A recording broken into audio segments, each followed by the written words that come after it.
Om Swastiastu, saya perwakilan dari kelompok 5 akan membuka presentasi mengenai mengelola perdagangan eceran, grosir, dan logistik. Adapun kelompok 5 terdiri dari yang pertama, saya sendiri, Nilu Komatmia Putri Diana, yang kedua, Niwayan Novia Kusumastuti, yang ketiga, Nimade Arifane Widya Stuti, yang keempat, Nikade Alistayani. Presentasi akan dibawakan oleh rekan saya secara bergilir.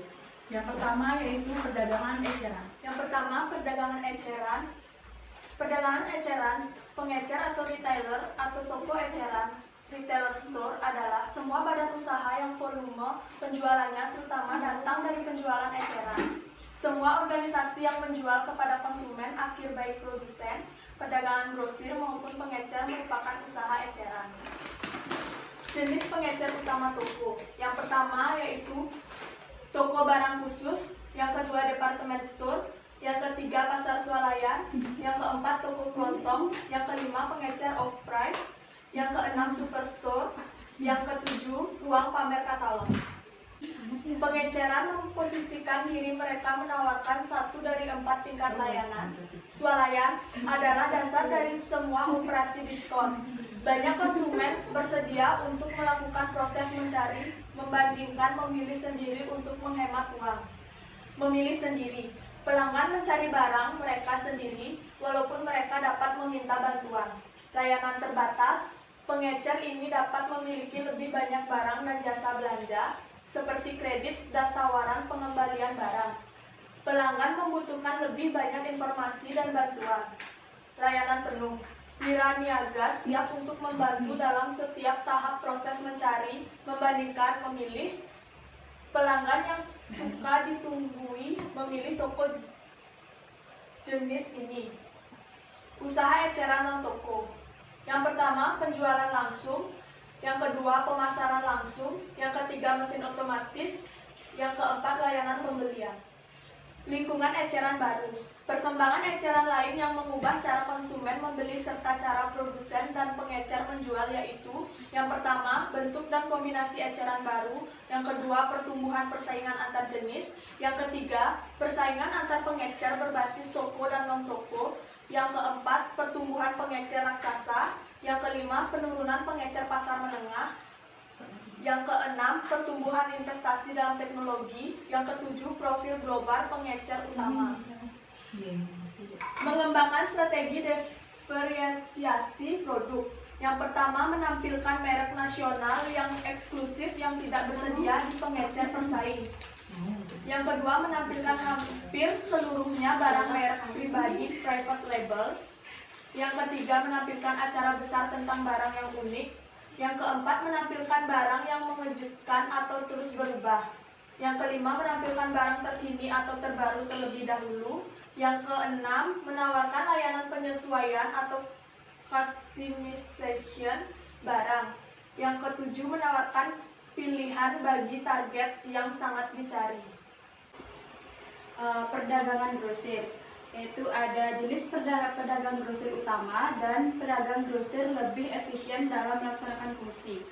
Yang pertama, di jenis pedagang grosir utama yaitu ada pedagang grosir layanan penuh, pedagang grosir layanan terbatas, pialang dan agen, cabang dan kantor produsen serta pengecer, pedagang grosir khusus. Kemudian pedagang grosir lebih efisien dalam melaksanakan fungsi, yaitu penjualan dan promosi, pembelian dan pembentukan pilihan barang, pergudangan, transportasi, pembiayaan, penanggungan risiko, informasi pasar, dan layanan manajemen dan konseling.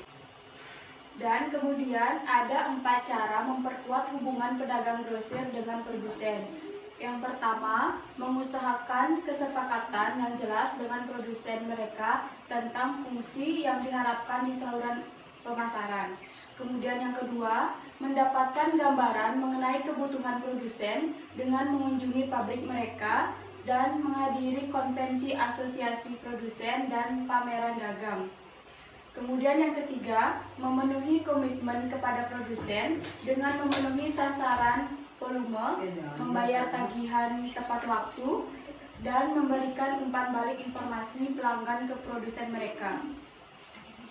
Dan nomor 4, mengidentifikasi dan menawarkan layanan bernilai tambah untuk membantu pemasok mereka. Yang ketiga ada logistik pasar. Logistik pasar atau market logistik meliputi perencanaan infrastruktur untuk memenuhi permintaan lalu mengimplementasikan dan mengendalikan aliran fisik, bahan, dan barang akhir dari titik asal ke titik penggunaan untuk memenuhi kebutuhan pelanggan dan mendapatkan laba. Tahap perencanaan logistik: 1. Memenuhi proposisi nilai perusahaan bagi pelanggannya. Yang kedua, memutuskan rancangan saluran dan strategi jaringan terbaik untuk menjangkau pelanggan. Yang ketiga, mengembangkan kesempurnaan operasional dalam peramalan penjualan, manajemen gudang, manajemen transportasi, dan manajemen bahan. Yang keempat, mengimplementasikan solusi dengan dini, menginformasi peralatan, kebijakan, dan prosedur terbaik. Tujuan logistik pasar: menempatkan barang yang tepat di tempat yang tepat pada saat yang tepat dengan biaya terendah. Sayangnya tujuan ini hanya memberikan sedikit panduan praktis, tidak ada sistem yang memaksimalkan layanan pelanggan dan meminimalkan biaya distribusi pada saat yang sama. Perusahaan juga tidak dapat mencapai efisiensi logistik pasar dengan meminta setiap manajer logistik pasar menimbulkan biaya logistik sendiri.